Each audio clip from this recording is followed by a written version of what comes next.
Hi, everyone. So, this is our first kind of experiment in distance learning for your ear training course. By now, you've gotten an email with some directions for your next assignment and a PDF of the score or an excerpt of the score for Erykah Badu's The Other Side of the Game.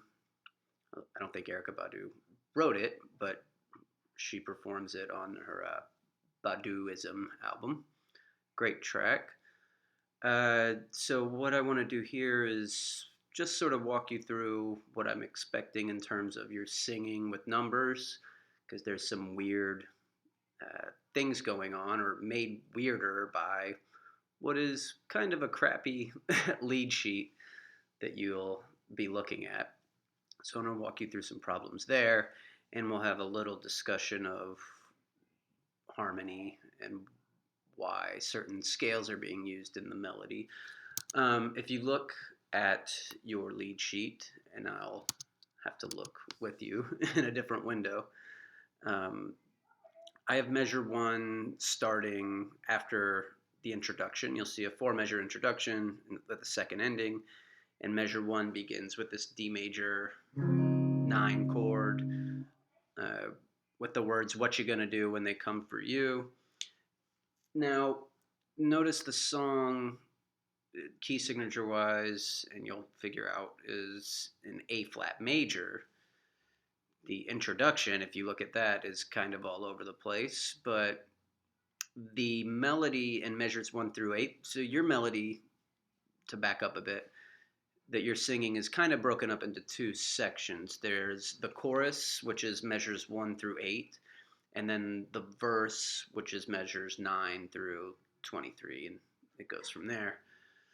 The chorus, measures 1 through 8, the melody is pretty simple, and it's just using the notes from the A flat major scale. Now, it's really just the whole thing is a cycle, a chord progression that's pretty cool and pretty unusual, but short. So the cycle from measures 1 through 2, 1 and 2, that just repeats for the chorus, will sound like this. So what you're looking at that says measure one goes 1, 2, 3, 4.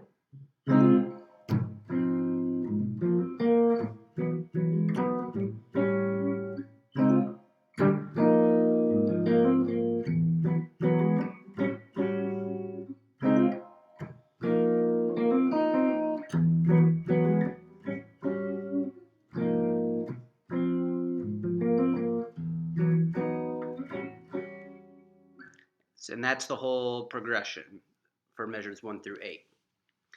Now, the melody that starts with that begins on C. So you'll be singing 3, right? Because we're in A flat major. So C is pitch 3.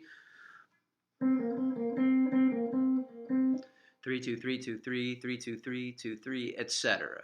Okay, and it changes a little bit,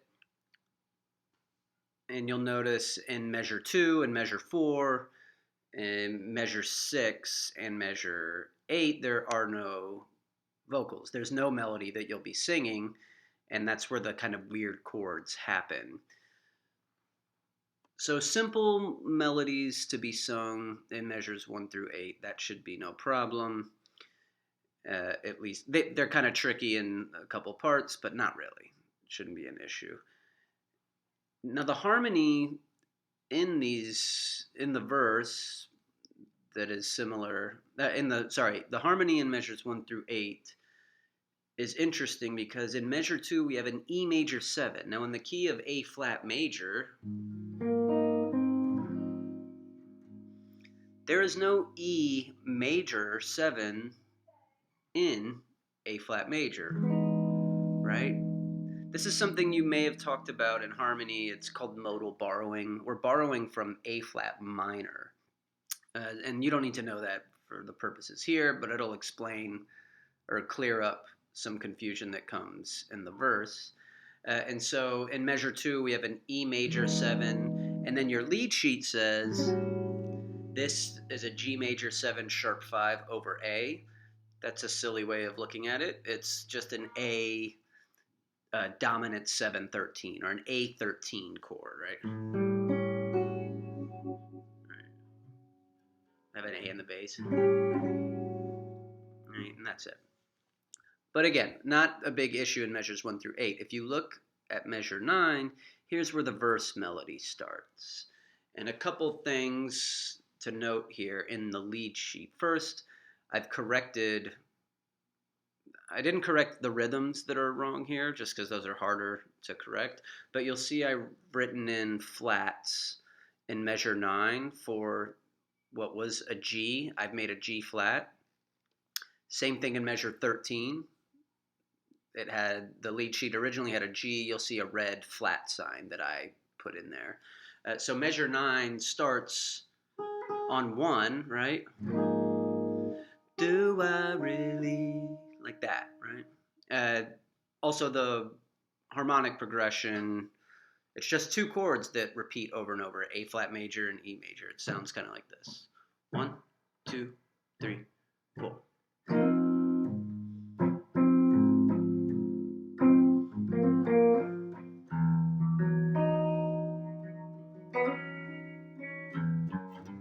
And it repeats.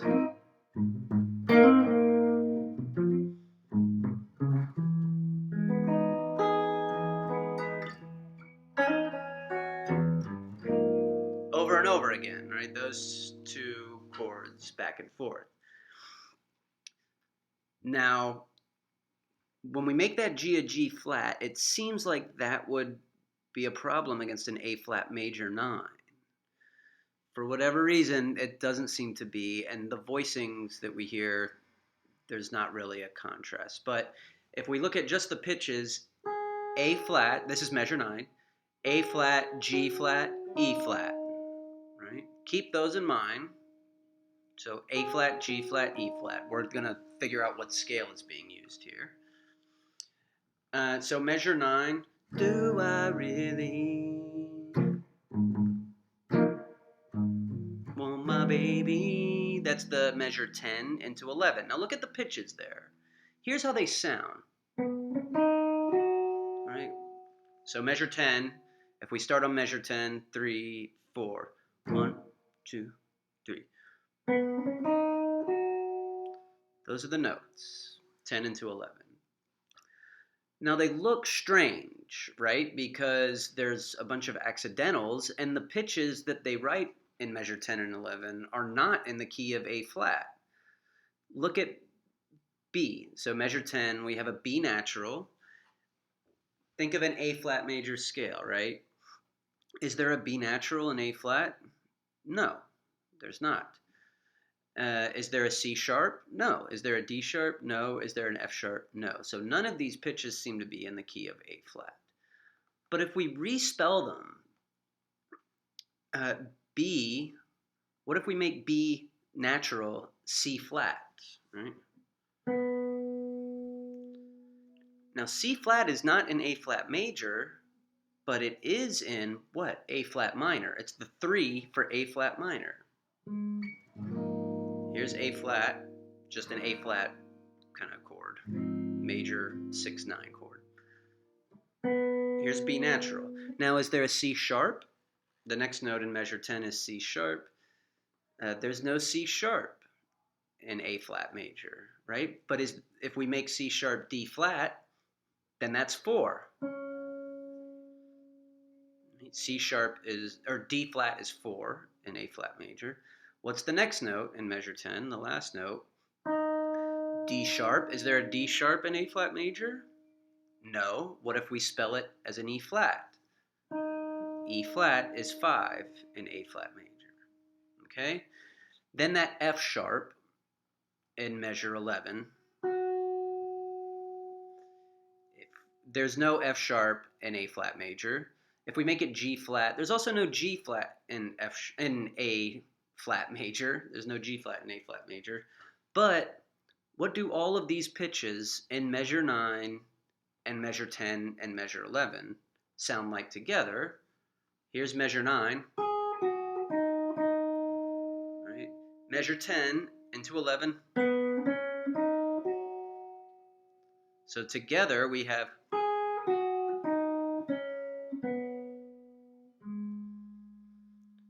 What is that scale? Hopefully you all are screaming that it's an A flat minor pentatonic scale, right? So notice what's happening here. We have an A flat major chord and an E major 9 chord, fun chord, going back and forth. And the melody on top of both of them is an A flat minor pentatonic, right? So just measures 9 through 11 sounds something like this. 1, 2, 3, 4. Do I really want my baby?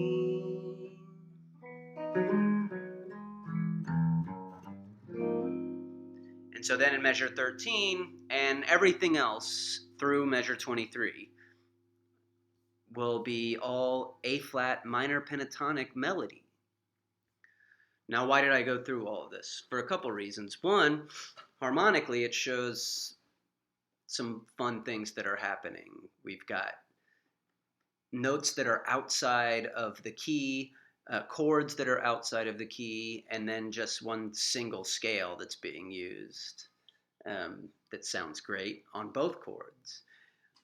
But also, I want to clear up the confusion that might arise when you look at this lead sheet and look at measures 10 and 11 and see B natural, C sharp, D sharp, F sharp, these notes that could be easily spelled as just part of an A flat minor pentatonic. So when you send me your recordings of you singing this stuff, you will sing in measure 10, right? That B natural is actually 3, okay? You have to respell all of these either by hand or in your mind, but to fit an A flat minor pentatonic scale. So this figure, measure 10 to 11, in A flat minor pentatonic is 3, 4, 5, 7, right? 3, 4, 5, 7. Because here's 1. So, to be painfully clear, measure 10, the first note you will sing is 3. Measure 11, measure 10, the first note you will sing is 3. The second note you will sing is 4. The third note you will sing as 5. Then it ties into measure 11, and that F sharp in measure 11 you will sing as 7, right?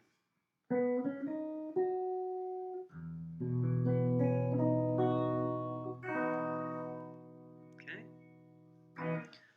So listen to the song. Again, a lot is wrong. Don't just listen to the song and sing it how you hear it in the recording, because they don't get it right on the lead sheet. You're singing it how it is written on the lead sheet with the 2 changes I've made to that G natural, making it a G flat in measure 9 and measure 13. Okay? Okay, that we'll leave it at that. Let me know if you have any questions. Let me know if there are problems with the recording. Yeah, I guess that's all I have to say. I wanted to talk a little more about the introduction, but as you all know, I don't have time to do all the stuff that I want to do. I hope you all are safe, relatively sane. I hope you're practicing, staying creative, and that you and all your family are well. All right? So, talk to you soon. Take care.